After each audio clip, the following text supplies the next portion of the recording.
ಗುರು ಮುನೀಶ್ವರಾಯ ನಮಃ. ಚಿಂತನೀವಾಸಾಯ ವಿದ್ಮಹೇ ವರವಿನಾಥಾಯ ಧೀಮಹಿ ತನ್ನೋ ಮೌನ ಪ್ರಭು ಪ್ರಚೋದಯಾತ್. ಸಾಧು ಸಂತರನ್ನ, ಗುರು ಹಿರಿಯರನ್ನ, ಸ್ವಾಮೀಜಿಗಳನ್ನ, ಎಲ್ಲ ದೇವರನ್ನ ಮನದಲ್ಲಿ ನೆನೆದು ಇವತ್ತಿನ ಈ ಸತ್ಯ ಕಾರ್ಯಕ್ರಮಕ್ಕೆ ಮನೆಯಾಗ. ರಾಮಾಯಣದಲ್ಲಿ ರಾವಣನ ಪಾತ್ರ ಮುಖ್ಯ ಆಯ್ತು. ಈಗ ನಮ್ಮಲ್ಲಿ ರಾಮ ರಾಮ ಅಂತೀವಿ, ಕೇರಳ ಕಡೆ ರಾವಣಂದ್ರ ಗುಡಿ ಅದಾವ್ರೆ, ರಾವಣನ ಪೂಜೆ ಮಾಡ್ತಾರೆ. ಆದ್ರೆ ಅದು ಯಾಕೆ ಮಾಡಿದ್ರು ಅನ್ನೋದ್ರ ಬಗ್ಗೆ ಒಂದು ಸ್ವಲ್ಪ ಚಿಂತನೆ ಮಾಡೋಣ ನಾವು. ಆ ರಾವಣನ ತಾಯಿ ಮರಳ ಲಿಂಗವನ್ನು ಮಾಡ್ತಿದ್ರಿ, ಸಮುದ್ರ ದಂಡಿಗೆ ಉಸಿಗಿನ ಲಿಂಗವನ್ನು ಮಾಡಿ ಅದಕ್ಕೆ ಪೂಜೆ ಮಾಡ್ತಿದ್ದು. ದರ ದಿವಸ ಅದನ್ನು ಮಾಡ್ತಿದ್ದು. ಅದು ಏನಾಗ್ಬಿಡ್ತು, ಮರಳ ಲಿಂಗ ಮಾಡಬೇಕು, ಇನ್ನೇನೋ ಪೂಜೆ ಮಾಡಬೇಕು ಅನ್ನೋ ಹೊತ್ತಿಗೆ ತೆರಿ ಬಂದ್ಬಿಡ್ಬೇಕು. ಅದು ಹೊಳ ನೂರಾರು ಲಿಂಗಗಳನ್ನು ಮಾಡಿದ್ರು ಅದೇನು ನಿಂದಿರಲಿಲ್ಲ, ಮರಳ ಲಿಂಗ ನಿಂದಿರಲಿಲ್ಲ. ಅವ ಮಗ ರಾವಣ ಅಲ್ಲಿ ಕುಂತ್ಕೊಂಡು ನೋಡ್ತಿದ್ದ. ಅವಾಗ ಅವನಿಗೆ ತಾಯಿ ಹತ್ರ ಬಂದ, ಅಮ್ಮ ನೀನು ಲಿಂಗ ಪೂಜೆ ಮಾಡ್ಬೇಕಂತ ಮಾಡಿಯೋ ಹ್ಯಾಂಗೋ, ನೀನು ಮನುಷ್ಯನಾಗ ಲಿಂಗ ಪೂಜೆ ಮಾಡ್ಬೇಕಂತ ಐತೇನು? ಹೌದಪ್ಪ, ನಾನು ಲಿಂಗ ಪೂಜೆ ಮಾಡ್ತೀನಿ, ಇವತ್ತು ಯಾಕೋ ನಿಂದಿರವಲ್ದು. ಆಯ್ತು ಗರ, ನಿನಗೆ ಕಲ್ಲಿನಿಂದ ಮಾಡಿದ ಲಿಂಗ ಬೇಡ, ಕಟ್ಟಿಗೆ ಲಿಂಗ ಮಾಡಿದ್ದು ಬೇಡ, ಮಣ್ಣಿನಿಂದ ಮಾಡಿದ ಲಿಂಗ ಬೇಡ, ಆದರೆ ಶಿವನ ಆತ್ಮಲಿಂಗವನ್ನು ನಾನು ನಿನಗೆ ತಂದು ಕೊಡ್ತೀನಿ, ಅದನ್ನು ಪೂಜೆ ಮಾಡಕ್ಕಂತ ಹೇಳಿ ಹೋಗಿ ತಪಸ್ಸು ಮಾಡ್ತಾನಂತೆ. ಅವನು ತಪಸ್ಸು ಮಾಡ್ತಾನ, ಒಂಟಿಗಾಲಲ್ಲಿ ನಿಂತು ತಪಸ್ಸು ಮಾಡ್ತಾನ. ಅದಕ್ಕೂ ಜಗ್ಗಂಗಿಲ್ಲ. ಕರುಳನ್ನು ತೆಗೆದು ವೀಣೆ ಮಾಡಿ ಹೊಡಿತಾದ್ರೆ ಹಾಡ ಹಾಡ್ತಾನ ಶಿವನ ಮೇಲೆ, ಆದ್ರೂ ಬರೋದಿಲ್ಲ. ಅವಾಗ 12 ವರ್ಷ ಒಂಟಿಗಾಲಿ ನಿಂತು ಈ ಥರ ತಪಸ್ಸು ಮಾಡಿದಾಗ ಅವ ಬೆಚ್ಚಕ್ಕಾನ. ಶಿವ ಬರ್ತಾನ, ಬಂದು ಯಾಕಪ್ಪ ಇಷ್ಟು ತ್ರಾಸ ತಗೊಂಡು ಏನು ಮಾಡಕತ್ತಿ ನೀನು, ಏನು ಬೇಕಾಗೈತಿ ನಿನಗ? ಇಲ್ಲ, ನನ್ನ ತಾಯಿ ಮರಳಲಿಂಗ ಮಾಡಿ ಪೂಜೆ ಮಾಡಕತ್ತಾಳ, ಅದು ಸರಿಯಾಗಿ ನಿಂದಿರುವಲ್ದು, ಅದಕ್ಕೆ ನೀನು ಆತ್ಮಲಿಂಗ ನನಗೆ ಕೊಡು, ಅದನ್ನು ತಗೊಂಡು ಹೋಗಿ ನಾನು ನಮ್ಮ ತಾಯಿಗೆ ಕೊಡ್ತೀನಿ ಅಂತ. ಬೋಳೆ ಶಂಕರ ಯಾರು ಏನು ಕೇಳ್ತಾರೋ ಅದು ಕೊಟ್ಬಿಡ, ಅವನದೊಂದು ಇದು. ಶಿವ ಅಂದ್ರೆ ಏನ್ರಿ, ಈ ಅಭಿಷೇಕ ಪ್ರಿಯ ಅವನಿಗೆ ಅಭಿಷೇಕ ಪ್ರಿಯ. ಅವ ನೀರು ಹಾಕಿ ನೀವು ಅಭಿಷೇಕ ಮಾಡಲಿ, ಅವನಿಗೆ ಅದಕ್ಕೆ ಸಂತೃಪ್ತಿ ಆಗ್ತಾನ. ಅವನು ವಿಷ್ಣು ಏನದಾನ, ಅವನು ಅಲಂಕಾರ ಪ್ರಿಯ. ಅವನಿಗೆ ಎಷ್ಟು ಹೂ ಏರಿಸಿದ್ರು ಕಮ್ಮಿ ರೀ, ಎಷ್ಟು ಹೂ ಏರಿಸ್ತೀವಿ, ಎಷ್ಟು ಅಲಂಕಾರ ಮಾಡ್ತೀವಿ ಅಷ್ಟು ಪ್ರಿಯ ಆಗ್ತದೆ ಅವನು. ಆದರೆ ನಮ್ಮ ಮಾನಪ್ಪಯ್ಯ ಭಕ್ತಿ ಪ್ರಿಯ. ಇವನಿಗೆ ಎಷ್ಟು ನಾವು ಭಕ್ತಿ ಮಾಡ್ತೀವಿ ಅಷ್ಟು ನಮಗೆ ಒಲಿತಾ ಇರ್ತೀವಿ. ಈ ಥರ ಇದ್ದು ಅವಾಗ ರುದ್ರಗೆ ಬಂದು ಭೇಟಿಯಾದ. ಇವ ಆತ್ಮಲಿಂಗ ಕೇಳಿದ ರಾವಣ, ತಥಾಸ್ತು ವಯ್ಯ ಅಂದ್ಬಿಟ್ಟು ಅದನ್ನು ತಗೊಂಡು ಕುಣಿದಾಡ ಹಚ್ಚಿಬಿಟ್ರಿ ರಾವಣ.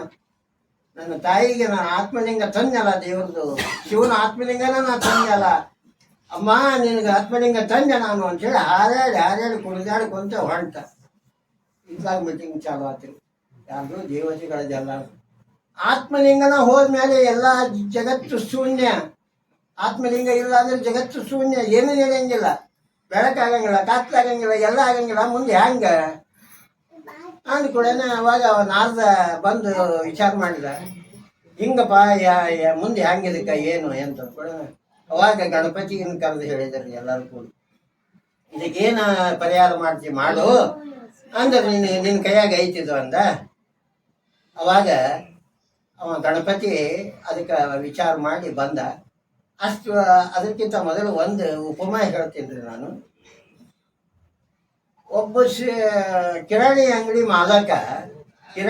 ಮಾಲಕ ಶಿವನ ಪಾತ್ರ ಮಾಡಿದ್ದ. ನಾಟಕದೊಳಗೆ ಶಿವನ ಪಾತ್ರ ಮಾಡಿದ್ದ. ಅವ್ರ ಅಂಗಡಿಯಾಗಿದ್ದು ಗುಮಾಸ್ತನ ಅವ ಶಿಷ್ಯನ ಪಾಠ ಮಾಡಿದ್ದ. 12 ಹೊಡಿತು, ಸ್ಟೇಜ್ ಚಾಲು ಆತ್ರಿ ನಾಟಕದ್ದು. ಇವ ಬಂದ, ಶಿವ ಬಂದ, ಎಲ್ಲರೂ ಕುಂತವ್ರು, ಶಿವ ಬಂದ ನಾಟಕ ಬಂದ. ಮುಂದೆ 2ನೇ ಪಾತ್ರ ಇವ ಶಿಷ್ಯ ಅಂದು ಹರಕ ದೋತ್ರ ಒಂದು ಹರಕ ಹಿಂಗೆ ಉಟ್ಕೊಂಡು ಇವ ಬಂದ ಇತ್ಲಾಗಿಂದ. ಓ ನಮ್ಮ ಇದಕ್ಕೆ ನೀನು ಮೆಚ್ಚಿದೆಪ್ಪ ಶಿವನೇ ಅಂತ ಅಂದ. ಅಂದ್ಕೊಳ್ಳಿ, ಓ ನೀನು ಭಕ್ತ, ನೀನು ನಿನಗೆ ಭಾಳ ಮೆಚ್ಚೀನಿ, ನೀ ಏನು ಕೇಳ್ತಿ ಕೇಳೋಕೆ ಕೊಡ್ತೀನಿ ಅಂದ. ಅಷ್ಟೊತ್ತಿಗೆ ಈ ಶಿಷ್ಯನ ಮಾತು ಮರುವಾಗಿಬಿಟ್ಟಿತ್ತು. ಏನು ಮಾತಾಡ್ಬೇಕು ತಿಳಿಯಲಿಲ್ಲ. ಅರೆ ಇವನಿಗೆ ಏನು ಮಾತಾಡ್ಬೇಕಂತ ಅತ್ತಾಗಿದ್ದ ನೋಡಕತ್ತಿದ್ದ. ಅವ ಪೇಟಿ ಬಾರಿಸವ ಮಾಸ್ತರ್ ಕಲಿಸಿದ್ದ ಅವ ನಾಟಕ. ಹಿಂಗೇನು ಅಂತ ಸಾವಕಾಶ ಮಾತು ಮ್ಯೂಸಿಕ್ನಾಗನ ಹೇಳಿದ. ಅವಾಗ ಏನು ಕೇಳ್ತೀವಿ ಕೇಳೋ ಅಂದವ ಮಾಲಕ್ ಶಿವ ಅದಾವ. ಏನಾದ್ರು ಏನು ಕೇಳ್ತೀವೋ 3 ತಿಂಗಳು ಪಗಾರ ಕೊಡ ಅಂತ.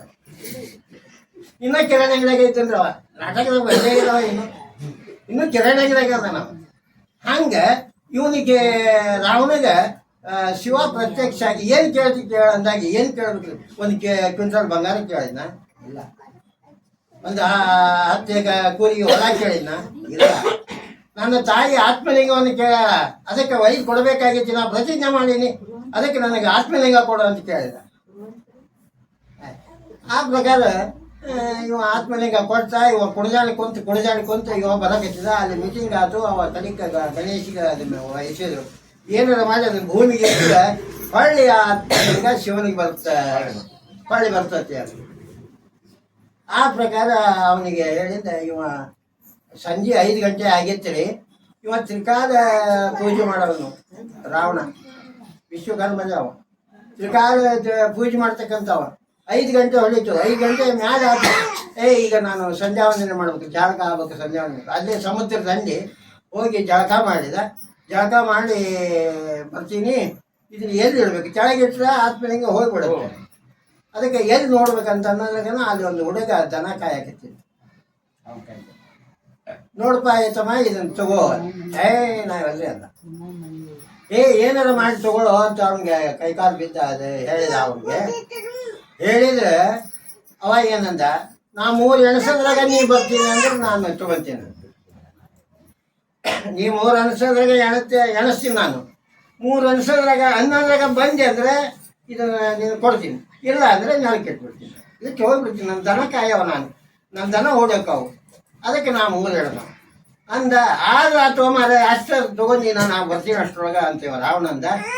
ಅವನ ಕೈಯಂದು ರಾವಣನ ಕೈಯಂದು ಇವನು ಗಣಪತಿ ಕೈಯ ಕೊಟ್ಬಿಡ ಒಂದು ಅಂದ. ಅವ ಓಡಕ್ಕೆ ಹಚ್ಚಿದ್ರಿ ರಾವಣ. ನೀರಿದ್ದಲ್ಲಿ ಹೋಗ್ಬೇಕಲ್ಲ ಎಲ್ಲಿಗೆ? ಇದಕ್ಕೆ ಸಮುದ್ರ ನೀರಿದ್ದಲ್ಲಿ ಹೋಗ್ಬೇಕಲ್ಲ. ಓಡಕ್ಕೆ ಹಚ್ಚಿದ. ಅವ ಓಡಕ್ಕೆ ಹತ್ತಿದ. ಓಡಿ ನೀರಾಗ ನಿಂತು ಇನ್ನು ಮುಳುಗದ. ಇವ 2 ಅಂದ. ಗಣೇಶ ಅವ ಮುಳುಗಿದ. ಇವ 2 ಅಂದ. 2 ಅಂದ್ಕೊಳ್ಳೋಣ. ಅವಾಗ ಎದ್ದಂದ್ರೆ ಮ್ಯಾಲೆ ನೀರಾಗ ಮುಳುಗಿದ. ಅವ ಮ್ಯಾಲೆ ಎದ್ದ. 3 ಅಂತ ಇಟ್ಟು ಓಡಿ ಬಂದ್ಬಿಟ್ಟ. ಇಷ್ಟ ಬಿಡ್ತಾವ. ಆ ಪ್ರಕಾರ ಹೇಳಿದ ಪ್ರಕಾರ 3 ಅಂತ ಇಟ್ಟು ಹೋಗ್ಬಿಟ್ಟ.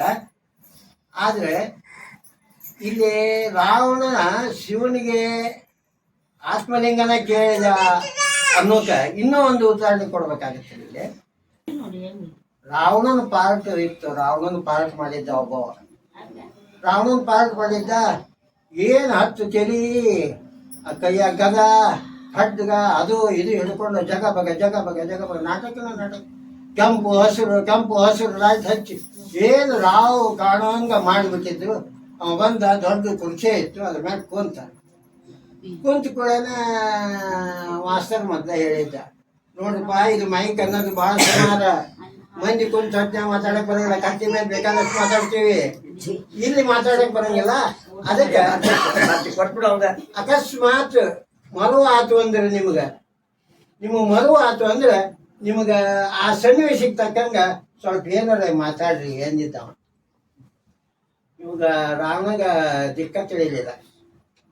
ಏನು ಮಾತಾಡ್ಬೇಕಪ್ಪ? ಬಂದು ಕುಂತ ಏನು ಮಾತಾಡ್ಬೇಕು ಅನ್ನೋದು ಗೊತ್ತಾಗಲಿಲ್ಲ. ಅದು ಬಂದ ಮತ್ತೊಂದು ಪಾತ್ರ ಬರೋದಿತ್ತು. ಅಣ್ಣ ಅಂದ ಸ್ಟೇಜ್ ಮೇಲೆ. ಅಣ್ಣ ಲಕ್ಷ್ಮಣ ನನ್ನ ಮೂಗ್ ಕೊಯ್ದ. ಯಾರೋ ಸೂರ್ಪನಿಗೆ ಓಡಿ ಬಂದ. ಆಕೆ ಬಂದು ಅಣ್ಣ ಲಕ್ಷ್ಮಣ ನನ್ನ ಮೂಗ್ ಕೊಯ್ದ ಅಂದ. ಅಂದ್ಕೊಳ್ಳೇನೆ ಇವನಿಗೆ ಏನು ಹೇಳಬೇಕು ಇವನಿಗೆ ಅರ್ಥನ. ಅವಾಗ ಮ್ಯೂಸಿಕ್ ಬಾಕ್ಸೋನ್ ಕಡೆ ಮಾಸ್ತರ್ನ ಕಡೆ ನೋಡಿದ. ಅವನಿಗೆ ಅಂತ ಸೌಂದಿ ಮಾಡಿದ. ಆದ್ರೆ ಇವನಿಗೆ ಬರಲ್ಲ. ಆಕೆ ಮತ್ತೊಮ್ಮೆ ಅಂದ, ಅಣ್ಣ ಲಕ್ಷ್ಮಣ ನನ್ನ ಮೂಗು ಕೊಯ್ದ. ಅಂದ್ಕೊಳ್ಳೋಣ ಇವನಿಗೆ ಸುತ್ತ ಬಂತು ಮಾಸ್ತರ್ಗೆ ಜಗ್ಗೆ ಮೈಜಕ್ಕೆ ಬಾರಿಸಿ ಹರಿದ್ರ ನೀವೇನಲ್ಲಿ ಹೇಳೋ ಅನ್ನೋ ಹಂಗೆ ಬಾರಿಸ್ಬಿಡ್ತ.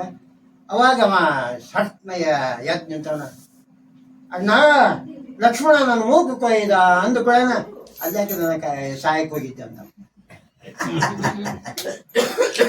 ಲಕ್ಷ್ಮಣ ನನ್ನ ಮೂಗು ಕೊಯ್ದ, ಅಣ್ಣ ಲಕ್ಷ್ಮಣ ನನ್ನ ಮೂಗು ಕೊಯ್ದ ಅಂತ ಅಲ್ಲಾಕೆ ಸಹಾಯಕ್ಕೆ ಹೋಗಿದ್ದೆ ಅಂತ. ಅಂದ್ರೆ ಈಗ ತಾನು ಮಾಡ್ಯಾನ ರಾವಣನ ಪಾತ್ರ, ರಾವಣನ ಪಾತ್ರ ತಾ ಮಾಡ್ಯಾನ, ಮಾತಾಡ್ತಾನ ಹೆಳ್ಳಿ ಪಾತ್ರ. ಅದಕ್ಕೆ ಇವ ಹಂಗೆ ಮಾಡಲಿಲ್ರಿ, ಶಿವಾತ್ರ ಆತ್ಮಲಿಂಗವನ್ನು ತಗೊಂಡೇ ಬಂದ ತಗೊಂಡು ಬಂದ ಅವ ಇಡ್ತ ಇವ ಓಡಿ ಹೋಗಿಂದ ಅದನ್ನು ಬಂದು ಇವರು ಅಣ್ಣಾರು ಹೇಳಿದ್ರಲ್ಲ ಆ ಪ್ರಕಾರ ಅದನ್ನು ತಗೊಳಕ್ಕೆ ಪ್ರಯತ್ನ ಮಾಡಿದ. ಅದು ಏನು ಬರಲಿಲ್ಲ, ಜರಿಗಿಂದ ಅಲ್ಲೇ ಬಿಟ್ಟ. ಅವಾಗ ತಾಯಿಗೆನ ಅಲ್ಲಿ ಇದನ್ನು ಮಾಡಿ ಈಗ ಅದೇ ಗೋಕರ್ಣ ದೇವಸ್ಥಾನ ಆದೈತಿ, ಗೋಕರ್ಣ ದೇವಸ್ಥಾನ ಆದದ್ದೇ ಅದು. ಆದರೆ ಇವತ್ತು ಇದನ್ನ ಹೇಳಬೇಕಾದ್ರೆ ಏನು ಅಂತಂದ್ರೆ, ಅವ ರಾವಣ ತಾಯಿ ಸಲುವಾಗಿ ಎಷ್ಟು ತ್ಯಾಗವನ್ನು ಮಾಡಿದ, ತಾಯಿ ಸಲುವಾಗಿ ಎಷ್ಟು ತ್ಯಾಗವನ್ನು ಮಾಡಿದ. ಈಗಿನ ಮಕ್ಕಳು ಆತ್ಮಲಿಂಗ ಕೊಡೋದು ಬೇಡ್ರಿ ತಂದು, ತಾಯಿ ಸಲುವಾಗಿ ಆತ್ಮಲಿಂಗ ತಂದು ಕೊಡೋದು ಬೇಡ, ತಾಯಿಗೆ ಕಣ್ಣೀರು ಬರಲಾರ್ದಂಗೆ ನೋಡ್ಕೊಂಡು ಹೋದ್ರೆ ಸಾಕು, ಅದು ನಮ್ಗೆ ಆಸೆ ಐತಿ. ಅದ್ರ ಸಲುವಾಗಿ ಇವತ್ತು ಈ ಕಥೆ ಹೇಳ್ಬೇಕಾತ್ರಿ. ಇದು ರಾವಣ ಅಂದರೆ ಪ್ರಸಿದ್ಧಿ, ಕೇರಳ ಅವ್ನ ಗುಡಿ ಅದಾವಂತ್ರಿ, ರಾವಣನೂ ಗುಡಿ ಅದಾವುದು, ರಾಮನೂ ಇಲ್ಲ ಆ ಪಾತ್ರ. ಇನ್ನೇನು ಒಂದು ಇದಕ್ಕೆ ಅವ ವಿಲನ್ ಆದ. ಯಾವ್ದಕ್ಕಂದ್ರೆ ಈಗ ಸೀತಾ ಈಗ ಏನು ಮೂಗು ಎದೆಯನ್ನು ಕೊಯ್ದರು ಲಕ್ಷ್ಮಣ. ಆ ಸಿಟ್ಟಿಟ್ಕೊಂಡು ಅವ ಏನೈತಿ ಸೀತನ ಕರ್ಕೊಂಡು ಹೋದ ಮಾಯಾವಿಯಿಂದ. ಅದು ಒಂದೇ ತಪ್ಪು, ಆ ಸೀತನ ಮುಟ್ಲಿಲ್ಲ. ಯಾವ ಇತಿಹಾಸದೊಳಗೂ ಸೀತನ ಮೇಲೆ ದುಷ್ಟು ಕೆಲಸ ಅವ ಮಾಡಲಿಲ್ಲ. ಆದರೆ ಆ ಪಾಪ ಅಂತೂ ಹಚ್ಚಲಿ, ಅದರಿಂದ ಜೀವ ಹೊತ್ತ ರಾವಣಂದು. ಅದನ್ನು ಬಿಟ್ಟು ಮತ್ತೊಂದು ಏನಿಲ್ಲ, ಅವನಂತ ಒಳ್ಳೆ ಕೆಲಸ ಮಾಡಿದವರೇ ಯಾರೇ ಇಲ್ಲ ಅಂತ.